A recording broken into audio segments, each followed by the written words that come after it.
Welcome to Shukla study point. आप सभी का स्वागत है आपके अपने YouTube channel Shukla study point में। मैं शिवम शुक्ला आप सभी दोस्तों का हार्दिक स्वागत करता हूं। आज की वीडियो के माध्यम से हम लोग चर्चा करेंगे नवीनतम सिलेबस के बारे में, जो कि जियोग्राफी का होगा। बीए फोर्थ सेमेस्टर के छात्र छात्राओं के लिए बहुत ही इंपॉर्टेंट है।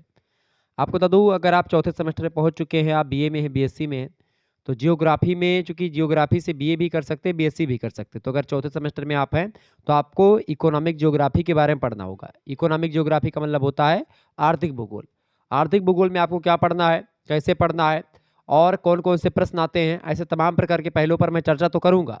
लेकिन आज हम ये जानेंगे आज की वीडियो के माध्यम से कि आखिरकार आपको क्या क्या पढ़ना है, कौन कौन से चैप्टर आपको पढ़ने होते हैं इकोनॉमिक ज्योग्राफी के अंतर्गत, यानी आर्थिक भूगोल के अंतर्गत। ठीक है, बिल्कुल आपको टेंशन नहीं लेना है। और ये नवीनतम सिलेबस है सभी विश्वविद्यालयों के लिए। आप किसी भी विश्वविद्यालय से संबंधित कॉलेज में पढ़ रहे हैं या विश्वविद्यालय के कैंपस में पढ़ रहे हैं, तो आपके लिए यही सिलेबस है, आपको यही पढ़ना है। ठीक है, तो अगर आप थर्ड सेमेस्टर की परीक्षा दे चुके हैं तो आप तैयारी अभी से प्रारंभ कर दीजिए। आप बोलोगे कि सर जी की तैयारी कैसे प्रारंभ करें? तैयारी प्रारंभ करने के लिए कुछ आपको करना नहीं है, बस आपको वीडियोज़ देखनी है। अब वीडियोज़ आपको प्लेलिस्ट में मिल जाएंगी। हमारे चैनल पर शुक्ला स्टडी पॉइंट पर प्लेलिस्ट बनी हुई है, उसी प्लेलिस्ट में आप जाइएगा तो आपको बीए फोर्थ सेमेस्टर से रिलेटेड हर एक सब्जेक्ट की वीडियोस आपको मिल जाएंगी। हिंदी, इंग्लिश, संस्कृत, ठीक है, geography, political science, education, economics, ऐसे तमाम प्रकार के सब्जेक्ट। यहाँ तक कि जो फर्स्ट ईयर एंड हेल्थ का पेपर आपको, सॉरी, जो फिजिकल एजुकेशन एंड योगा का पेपर होगा फोर्थ सेमेस्टर में, को करिकुलर वाला, वो भी आपको मिल जाएगा। तो आप सभी लोग देख लीजिएगा, बहुत ही बारीकी के साथ उसमें हमने पढ़ाया है, तो बिल्कुल टेंशन लेने की आपको आवश्यकता नहीं है। क्लियर? चलिए फिर आगे हम बढ़ते हैं और भी चीज़ों को जानने का प्रयास करते हैं कि आखिरकार क्या क्या आपको पढ़ना है आज के वीडियो, मतलब कि आपको पूरा का पूरा जो है चैप्टर वाइज कैसे कैसे पढ़ना है, कैसे कैसे पढ़ाएंगे, हम इन तमाम प्रकार के पहलुओं पर चर्चा करेंगे। आइए जानते हैं। देखिए, पहली बात तो आपको आर्थिक भूगोल पढ़ना है, इकोनॉमिक ज्योग्राफी। पहले चैप्टर में आपको क्या पढ़ना है, आर्थिक भूगोल के अर्थ के बारे में जानना है। आर्थिक भूगोल का क्या अर्थ होता है, यानी कि मीनिंग ऑफ इकोनॉमिक ज्योग्राफी। विषय क्षेत्र के बारे में, यानी जो है स्कोप ऑफ इकोनॉमिक ज्योग्राफी। इसके अलावा उपागम यानी कि approaches of economic geography, and संकल्पना यानी कि कॉन्सेप्ट्स ऑफ इकोनॉमिक ज्योग्राफी। तो बड़ी ही बारीकी के साथ हम लोग इकोनॉमिक ज्योग्राफी के अर्थ, परिभाषा, विशेषता और उपागम, संकल्पनाएं, विषय क्षेत्र, इन तमाम प्रकार के पहलुओं पर चर्चा करेंगे। ठीक है, इसके बाद में हम दूसरे चैप्टर में पहुंचेंगे। दूसरे चैप्टर में हम लोग क्या पढ़ेंगे, विश्व के कृषि प्रदेश बहुत सारे हैं। उन कृषि प्रदेशों की अगर बात की, जिसमें हुइटलसी महोदय ने जो कृषि प्रदेश बताए हैं, उन्होंने कई कृषि प्रदेशों के बारे में बताया। डी हुइटलसी, हुइटलसी महोदय ने की अगर बात की जाए तो सॉरी 1936 ईस्वी में उन्होंने जो है कई प्रकार के जो है कृषि प्रदेशों में विश्व को बांटा, जिसमें उन्होंने लगभग और लगभग जो है मुख्य रूप से 5 कृषि प्रदेशों में उन्होंने बाँटा, उसको आधार बना करके बाँटा। एक तो कृषि उपज और पशुओं की स्थिति के अकॉर्डिंग, एक कृषि के प्रकार के अकॉर्डिंग, एक पूंजी और श्रम के अकॉर्डिंग, कृषि उपज के उपयोग की विधियों के अकॉर्डिंग और वैज्ञानिक उपकरणों के उपयोग के अकॉर्डिंग उन्होंने कई प्रकार से बाँटा। हालाँकि डी ह्युटेलसी महोदय ने विश्व के कृषि प्रदेशों को कई भागों में बाँटा, जिसमें आपको बता दूँ कि जिसमें जो है उन्होंने लगभग और लगभग आप देखिएगा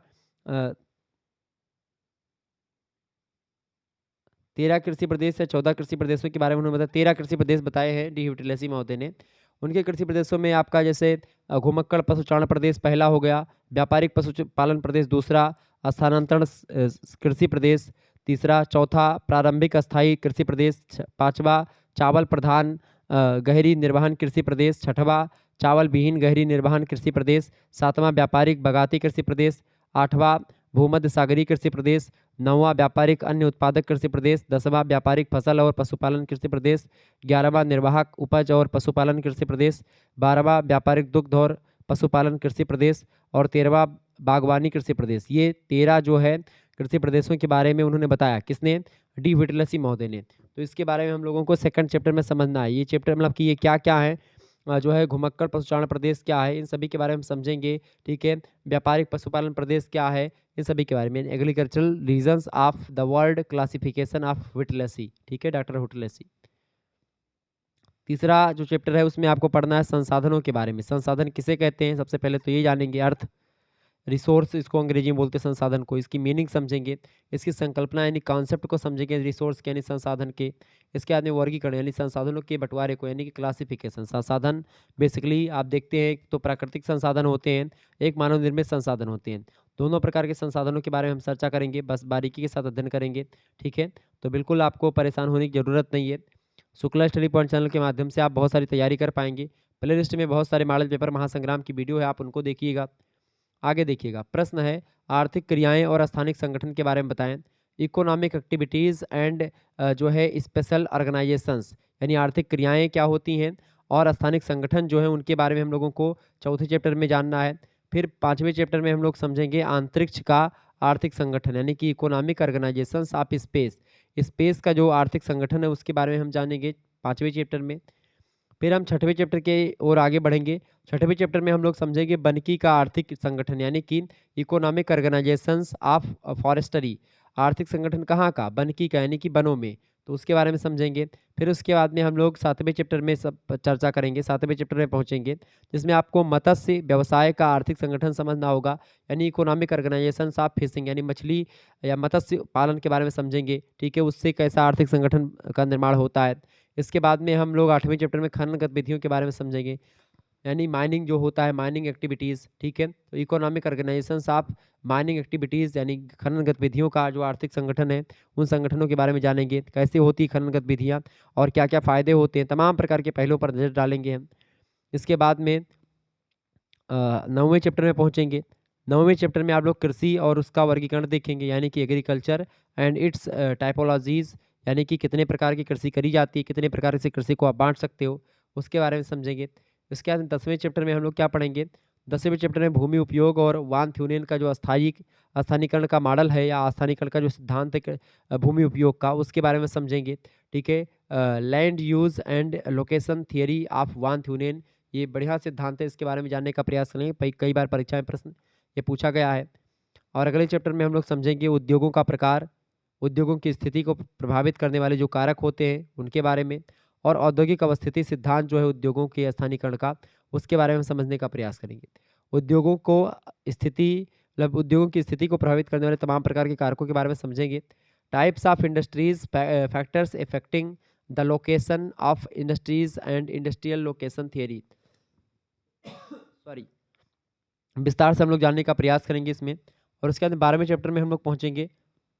12वें चैप्टर में हमको प्रमुख उद्योगों के बारे में समझना है, जिसमें लोहा उद्योग और इस्पात उद्योग, यानी लौह इस्पात उद्योग के बारे में समझेंगे। आयरन एंड स्टील उद्योग जो होता है उसके बारे में समझेंगे। ये मेजर इंडस्ट्रीज़ हैं, ठीक है, भारतीय।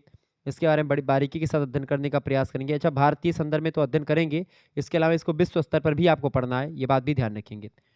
फिर इसके बाद में 13वें चैप्टर में आप लोगों को वस्त्र और शक्कर उद्योग के बारे में पढ़ेंगे। टेक्सटाइल माने वस्त्र उद्योग और शुगर इंडस्ट्री मतलब शक्कर उद्योग, दोनों के बारे में समझेंगे। और पूरे भारत के नहीं बल्कि पूरे संसार के जो है शक्कर उद्योग और वस्त्र उद्योगों के बारे में हम चर्चा करेंगे, विश्व स्तर पर और राज्य मतलब कि अपने भारतीय स्तर पर, दोनों स्तर पर। अगला चैप्टर है आपका 14वां नंबर चैप्टर, उसमें क्या पढ़ना है? विश्व परिवहन के बारे में हमको जानना है। ट्रांस महाद्वीप रेलवे, समुद्री और वायु मार्ग के बारे में हमको समझना है। वर्ल्ड मतलब कि ट्रांसपोर्टेशन, इसमें transcontinental railways, sea and air routes, यानी कि जो समुद्री मार्ग हैं, वायु मार्ग हैं, जो जो और इसके अलावा जो ट्रांस महाद्वीपीय रेलवे मार्ग हैं, उन दोनों के बारे में, तीनों मार्गों के बारे में। जो एक प्रकार ट्रांस माने होता है पार, यानी कि जो एक प्रकार से बोले तो जैसे कि 2 कॉन्टिनेंटल या 2 महाद्वीपों में जो रेलवे लाइन जाती है, उनके बारे में, जो व्यापारिक दृष्टिकोण से इम्पोर्टेंट है। जो जलीय मार्ग जो व्यापारिक दृष्टिकोण से इम्पोर्टेंट हैं और 2 महाद्वीपों के बीच में है या 2 देशों के बीच में बढ़िया सा एक प्रकार से जाते हैं और अच्छे तरीके से व्यापारिक कार्य करते हैं या व्यापारिक कार्य में मदद करते हैं। तो ऐसे मार्गों के बारे में हमको समझना है, जो कि चाहे समुद्री मार्ग हो, चाहे वायु मार्ग हो, चाहे वो एक प्रकार से रेलवे मार्ग हो, सभी के बारे में हम समझेंगे। इसके बाद में 15वें चैप्टर में हम लोग क्या समझेंगे? 15वें चैप्टर में अंतर्राष्ट्रीय व्यापार के बारे में जानेंगे।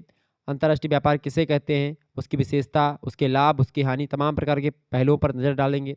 इसके बाद में विश्व व्यापार संगठन, यानी कि विश्व व्यापार संगठन के बारे में हम समझेंगे, ठीक है?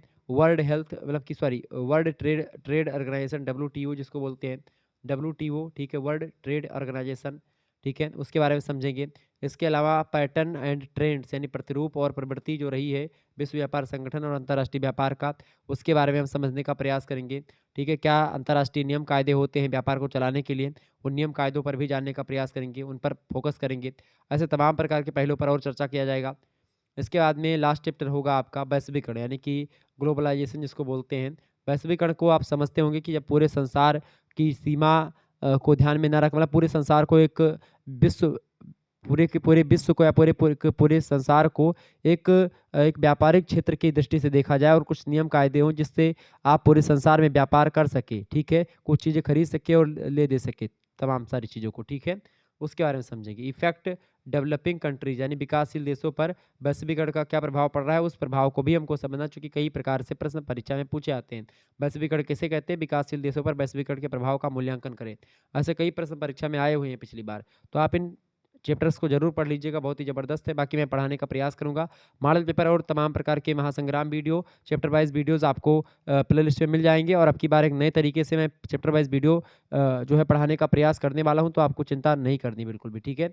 और आपका एक दूसरा चूँकि ज्योग्राफ़ी एक प्रैक्टिकल सब्जेक्ट है, तो इसमें आपको प्रायोगिक भूगोल की अगर बात की यानी कि प्रैक्टिकल ज्योग्राफ़ी भी पढ़ना है, जिसमें आपको मौसम मानचित्रों की व्याख्या को आपको समझ लेना है, ठीक है? इंटरप्रिटेशन ऑफ वेदर मैप्स, इसके अलावा मौसम विज्ञान संबंधी उपकरणों का उपयोग कैसे करना है, यूज़ ऑफ जो है मेट्रोलॉजिकल इंडस्ट्रीज़, इसके बाद में भूवैज्ञानिक मानचित्रों की व्याख्या आपको समझनी है।